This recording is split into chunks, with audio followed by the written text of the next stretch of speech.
मित्रांनो नमस्कार. गलमूर्ती बोरे. आपण आजच्या व्हिडिओमध्ये रोजच्या सारखा रोज ज्याप्रमाणे आपण निफ्टीचा अभ्यास करतो त्याप्रमाणे आपण निफ्टीचा अभ्यास करणार आहोत. आणि आपण निफ्टीच्या चार्टवर जाऊ. त्यामध्ये ह्या लेवल्स मी दिलेल्या होत्या. कालच्या व्हिडिओमध्ये मी सांगितलेलं होतं की निफ्टीचा सपोर्ट आहे तो निफ्टी जर इथून खाली यायचा प्रयत्न केला तर 24,751 ची लेवल मी त्यामध्ये सांगितलेली होती. मागच्या व्हिडिओमध्ये तुम्ही जाऊन पाहू शकता. निफ्टी बरोबर त्या लेवलला येऊन बरोबर तिथं सपोर्ट घेत थोडीशी अपसाईडला जाताना आपल्याला पाहायला मिळाली. कालच्या व्हिडिओत हे पण सांगितलेलं होतं की थोडीफार उद्या रिकव्हरी येऊ शकते. त्याप्रमाणे आपल्याला थोडीफार रिकव्हरी आलेली दिसते आहे. पण मी सांगतोय तसं होतं अशातला भाग नाही आहे, याचा अभ्यासाचा भाग असतो.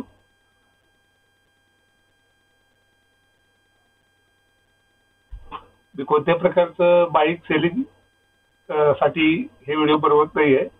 म्हणजे सर्व व्हिडिओ फक्त एज्युकेशन पर्पज साठी असतात आणि मोटिवेशनल असतात. डिस्क्लेमर वाचू शकता तुम्ही.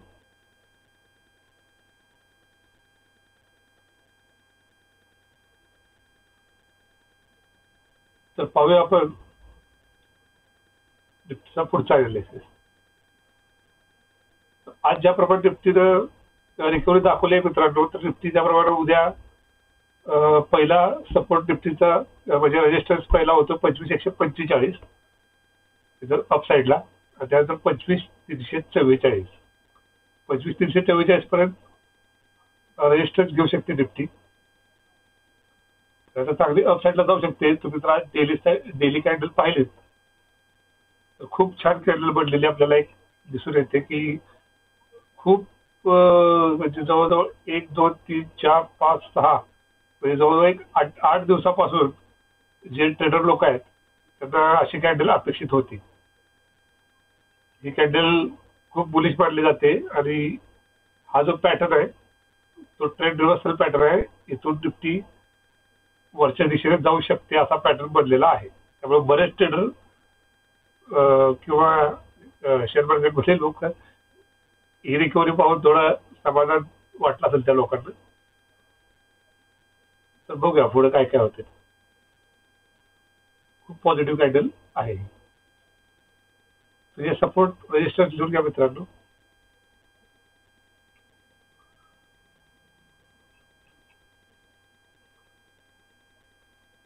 उद्या पहिला रेजिस्टन्स वरच्या साईडला 25,145 आणि त्याच्यावरचा 25,344. आणि जर रिव्हर्स जर निफ्टी आली खाली तर त्याचा फर्स्ट सपोर्ट बनतोय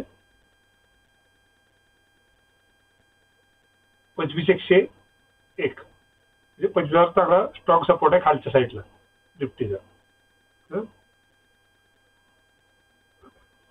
अजून एक जे डेरिव्हेटिव्ह मध्ये किंवा फ्युचर ऑप्शन मध्ये काम करणारे लोक जे आहेत त्यांच्यासाठी 1 ऑक्टोबर 2024 रोजी पासून सेबीने काही परिपत्रक जारी केले होते. त्या इंडेक्स डेरिव्हेटिव्हचे काही गोष्टी बदलल्या आहेत.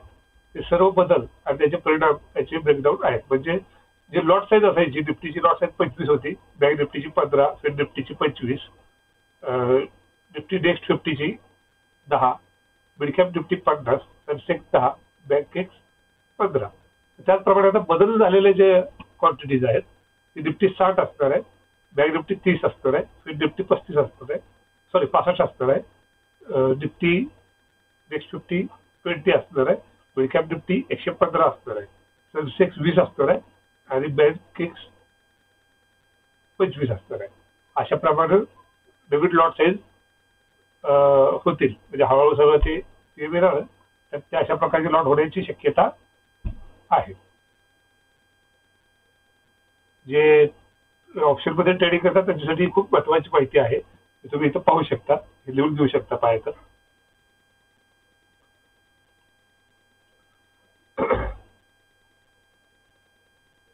बाकी आज बाकीचे पण सगळे शेअर्स तुम्ही पाहिलेत तर 2-3 दिवसापासून जे सगळे डाऊन साईडला होते ते सगळे अप साईडला आलेले आपल्याला पाहायला मिळतात. तुम्हाला अजून कोणते जर स्विंगचे शेअर्स वगैरे हवे असतील तर मला कमेंट बॉक्समध्ये सांगू शकता. त्याच्यावर पण मी अनालिसिस करून तुम्हाला पाठवेल. किंवा नेक्स्ट आठवड्यापासून मी एक 4-8 दिवसांनी एक 4 बुलिश असलेले शेअर्स जे तुम्हाला स्विंग ट्रेडसाठी चांगले असतील, जे एक 20-30% परतावा देऊ शकतील, अशा प्रकारचे तुम्ही घेऊन येऊ शकता. तर अशा प्रकारे निफ्टी उद्या पण बुलिश आहे. आपण ग्लोबल मार्केट चेक करू शकतो. आता ग्लोबल मार्केटमध्ये आपण पाहूया.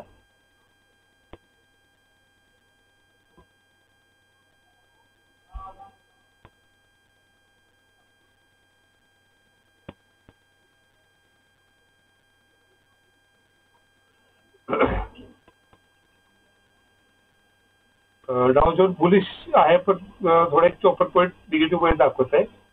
आणि निफ्टी 25 पॉईंट अप दे, म्हणजे उद्या थोडासा गॅप अप किंवा जवळपास आपण जर रात्रभरात काय होते काय माहित, पण उद्या फ्लॅट ओपनिंग होऊ शकते किंवा थोडीफार थोडस गॅप अप होऊ शकते उद्याची ओपनिंग निफ्टीची.